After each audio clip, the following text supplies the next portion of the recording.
What's going on, buddy? How you doing? Ready to go. All right, excellent. So one of the big things that is so important when you're first starting out, you've got your first clients. The next thing that you're looking at as a business owner is profitability, right? Because nobody wants to do this long term where it's not profitable. It's a hobby at that point. So how soon, do you remember how soon it was before you became profitable? Like, okay, maybe you had, I don't know, maybe you had some months where profit, not profit, non-profit, profit. Do you remember that time when you're like, okay, cool, from here on out, we're in the green? See, I was led to believe that you cannot be profitable for the first year. I hear that all the time too. I was led to believe that. But It's the reality BS. it's BS. It's total BS. Because first thing is we have to first analyze the way I run my business Right. could be totally different from somebody who is running the same business. Oh, 100%. Well, dude, personalities are different.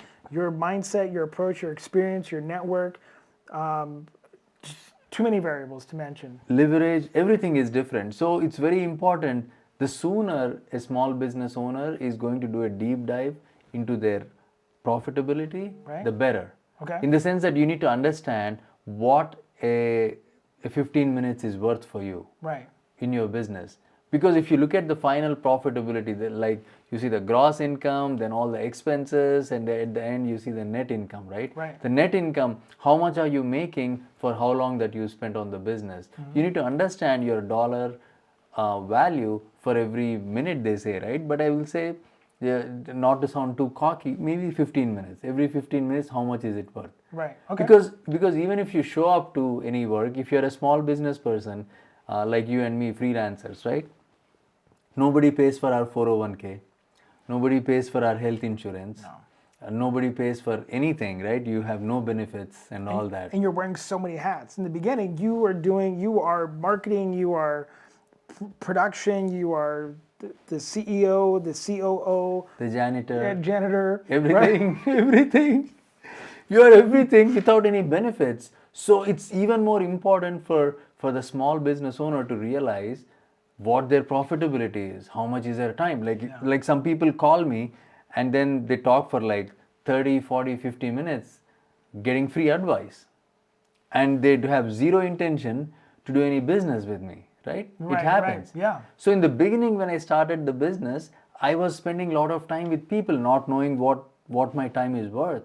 Oh, okay. And then before you know it, you quickly lose sense of time. Right. And then you lose sense of your priority. So the first thing is, the sooner you have your practices, like standard practices, Okay. how you do it, Right. once you have it documented, and then once you get an estimate as to how long it takes for you to get paid for each client and how much each of your gig is, then you understand the value of time.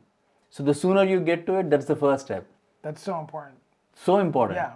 It's so important. And don't believe that you have to wait for an year to be profitable. You can be profitable right away if you understand the value of money. No, 100%. And like as a photographer, you go out there and let's say in the beginning I was doing portraits and there were $75 for portraits in the beginning. And by the time I was done, I was horrible at Photoshop. I was horrible at editing. I didn't have really good processes down. So all the time I spent, by the time I was done, I was getting like 5 cents per hour is what I was making. And it was not very good. But I quickly said, okay, well, I want to change that. I don't want to make 5 cents an hour. And then so what do I got to do? Well, I got to get better at my processes. So I'm spending less time doing those things. My dollar per average goes up. And then I can raise my income. I'm getting more comfortable behind the camera. My portfolio is getting better. And all those things help me increase my dollar average. And then you get to the point where you're like, cool, I'm making minimum wage. Okay, I'm making more than minimum wage. Cool, now I can put some money away in savings. Now I'm actually living pretty comfortable. All these little milestones that you hit. Because see, right now what the minimum wage is, maybe 15, something like that right now. 14, 15? I think. Right. Yeah. So if you wear a blazer, they'll probably pay you 20 A bucks. little extra, right? 20 You bucks. Just walk in, get 20 20 bucks bucks right an there. hour. Me, I'm getting 12. No.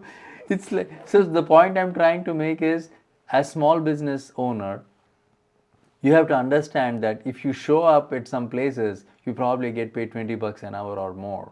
So you working by yourself on your business without any benefits it better be times 3, times 4, whatever your multiplier is. Right, right. Otherwise, what's the point of really working so hard? Yeah, absolutely. Well, and what are some of those things that you can do? Okay, let's say that we're looking at a business owner, maybe even thinking about ourselves. Those first few months where we're starting to get clients, we've got some leads coming in, and maybe they're 3-4 months into it. What are some processes to get to profitability in the business?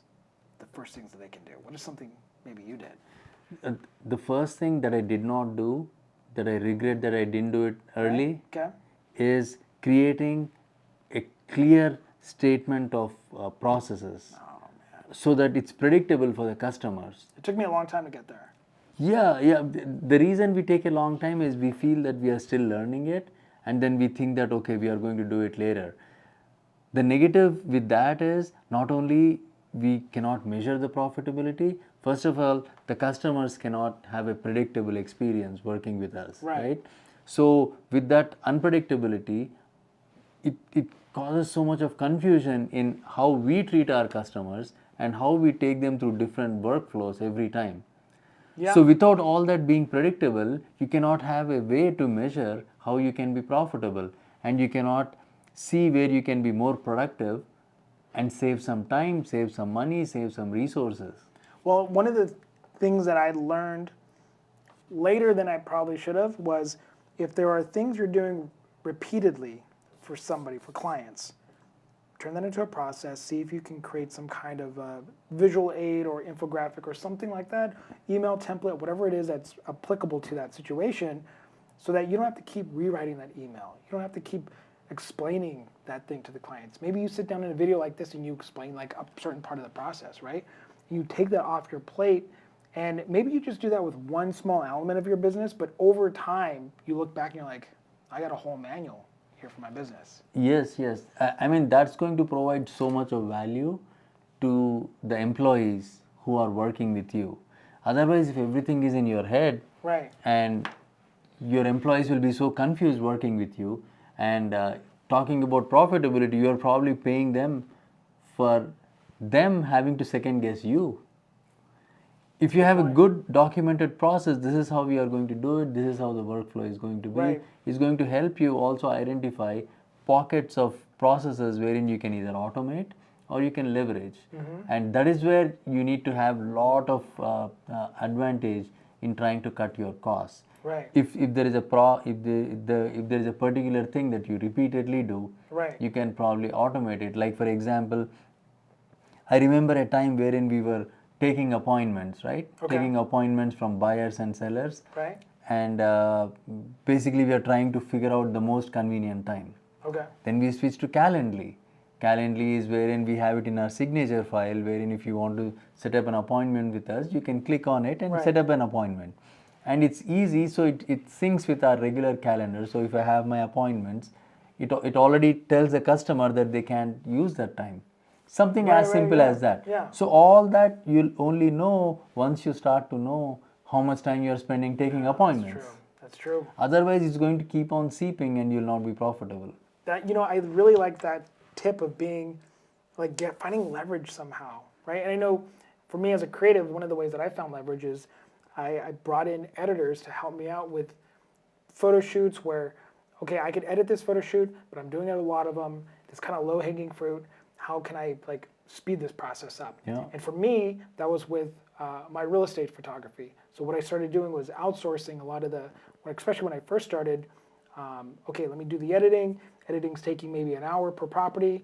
I was already out there, did the photo shoot, driving back and forth. And I'm like, man, can I pay an editor and then take that hour back and put it someplace else, right? That was one form of small leverage that I got in my business that really helped me get profitable in my business, because then I could put my time someplace else. So leverage is a big part of getting profitable. So whenever I thought of leverage, Right. I thought that maybe I need to hire employees. That's the And first thing that comes to mind, right?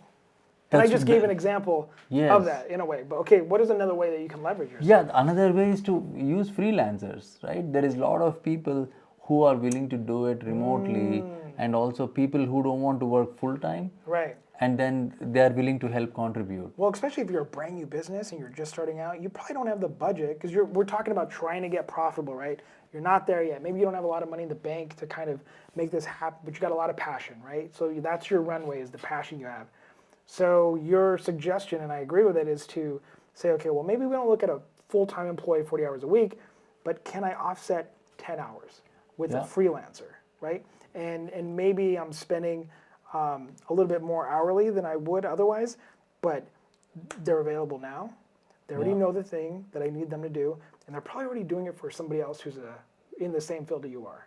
So there's not a lot of education you have to do with a well-trained freelancer, right? Yes. Yeah. And coming to the real estate example, there was a time wherein we used to get maybe like 10 buyer leads every day. 10 buyer leads, if you have 10 buyer leads, if you have 10 buyer leads, it takes, and each buyer is not a number, right? Right. Each buyer is a family looking to buy their dream home. That's right. Then as a service provider, you have to provide the same level of service as if they are the only customer you have for the entire month. That's the so level of true. service So they are true. expecting. Right. So then if you treat them like numbers, there is no way that you can treat them all with the same attention. Right. So we went with the showing agent model, Okay. wherein So break that down for us real quick if we don't know what that is. so for real estate agents, we had some agents in our office Right. who were willing to work part-time Okay. when they have some free time. Right, because they were newer, they didn't have a full business, right? They weren't part of another team maybe, Correct. right? Correct. Okay, go ahead.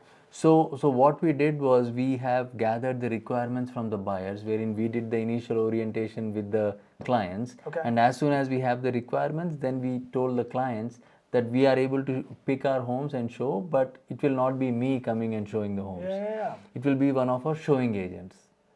Showing agent. And when you set the expectation with the customer, when you explain to them what it is, then they totally understand and they're fine, because their end goal is to find the right house. Right. Right? They really don't care who is coming and opening the door, but they really want to make sure that we are available when they have a question. Right. We are available when there is a negotiation question, or if there is a problem or something. But the easy task, they didn't care who shows the home. Right. So that's where you have to identify these low-hanging fruit, wherein customers will not see the impact, right? Customers will be happy that there is a convenient way. Now they can see home 7 days a week, any time of the day, Right. without them waiting for my calendar to open up. Dude, that's a really good approach to it in saying, let me look at, we talked about low-hanging fruit for clients, right? Finding clients that were low-hanging fruit. And those would be, an example would be mom, dad, brother, and sister, close friends of yours. You know, that's low-hanging fruit as far as your sphere of influence to get clients. But then looking inwardly in your business and saying, what is a low-hanging fruit that I can outsource to somebody? Outsource, yeah. Right? And you did that with the showing agent. You said, okay, here's a task that is time consuming, and if I can leverage it out to somebody else who's anxious and excited to do it, the client gets the equal amount of service. And we explained, I think that's an important part though, you guided the client through the process, so there was no negative surprise for them. Yeah. And that's the big thing about it, because they're coming to you because of you and your name and your brand.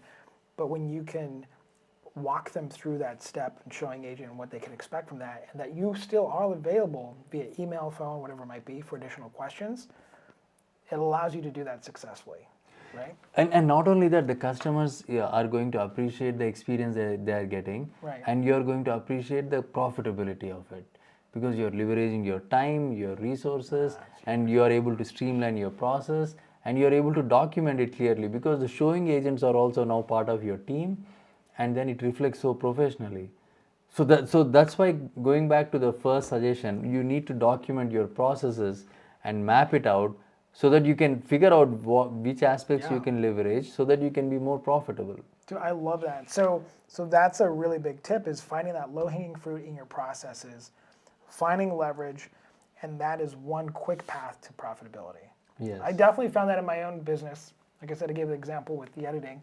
You did it with a showing agent in a different industry, but the mechanics might be a little different, but the theory is the same, right? Low-hanging fruit, leverage it out. Yes. So I have another question. In the first year that I did not do a good job is with bookkeeping and accounting. Okay. So bookkeeping and accounting is an extremely important process, is what I realized later on, like really later. Yeah. What is your experience? How do you keep updating your numbers and It was the same thing with, especially in the creative field. I feel like most creatives, you kind of start. I started it knowing I wanted to be a full-time business. Most photographers that I know, most creatives, do it because they love the thing, and it just slowly turns into a business, and they look around, they're like, wow, this is like a business. I should probably get serious about this. I haven't thought about bank accounts, LLC, structure, like any of that stuff, right? So one of the things that I did early on, coming from the real estate world where you do have a lot of these practices and these systems, was I looked for software that allowed me to do my invoicing and everything, but it kept track of all those records so that I could provide a P&L at the end of the year and do my taxes really simply. So I looked for software to take care of that for me because I knew I didn't want to sit down and balance a balance sheet, right? I didn't want to do that. So I looked to leverage myself, low-hanging fruit. How do you leverage yourself? I got software to do it for me. 50, 60 bucks a month. You can find something pretty decent for a creative that's not going to break the bank, and it'll do it all for you. Yeah, that's great. I wanted to tell you how I did it. We went with QuickBooks first. Okay. QuickBooks was a great program. It automatically tracked everything. And with technology, it evolved. It evolved so much. Now it tracks miles, and then now it automatically imports your bank accounts, right? Then you can categorize everything. So you need to find the technology and resources that's going to make your life easy. Yeah. That is going to bring you profit, make you profitable, even though you are spending some money, because it's going to save up so much of time. Otherwise, end of the year, your accountant is going to ask you for all these receipts and all that, and you're going crazy. It happened to me the first 3-4 years. Yeah. I was really going bananas trying to figure out where the bills are, where the invoices are. Right. But then once you identify all these issues, then you organize your stuff, then it gets easy year on year, and then it's like a continuous learning process. Well, dude, you made a good point, because I think software, from when you and I both started our businesses to now, and there's so many more options for business owners and creatives. Like even PayPal, as simple as it is, it's ubiquitous, everybody's familiar with it, you can use it, but they have almost everything built in. You can just take those reports and they provide them automatically and just send that to your tax account. Yeah. Right? QuickBooks is awesome. If you don't want to spend any money and you're like on a super tight budget, maybe look at a free program with something like Mint, right? Because you can tie your bank account to it. You can track your expenses, and you kind of got to set it up. It's a little heavy on the setup side, but it's free, so you got to spend a little bit more time, but it's a shortcut solution, you know what I mean? So if you need something, you want something free, or a similar software might be a good solution for you. That's great. Yeah. And to wrap up this question, how to become profitable, right? We have to again lean back on the fact that the foundation thing is you have to not only look for saving money, you have to look for saving time. And then you have to look for processes that are going to save you time and money. Right. Because this equation is so simple. Right. It's so simple that you are going to ignore it as you're trying to focus on getting leads. Because you're juggling everything. You're juggling everything, right. And you're excited about doing the business rather than working on the business. Right. So yeah. I totally agree. With that, guys, catch you next time.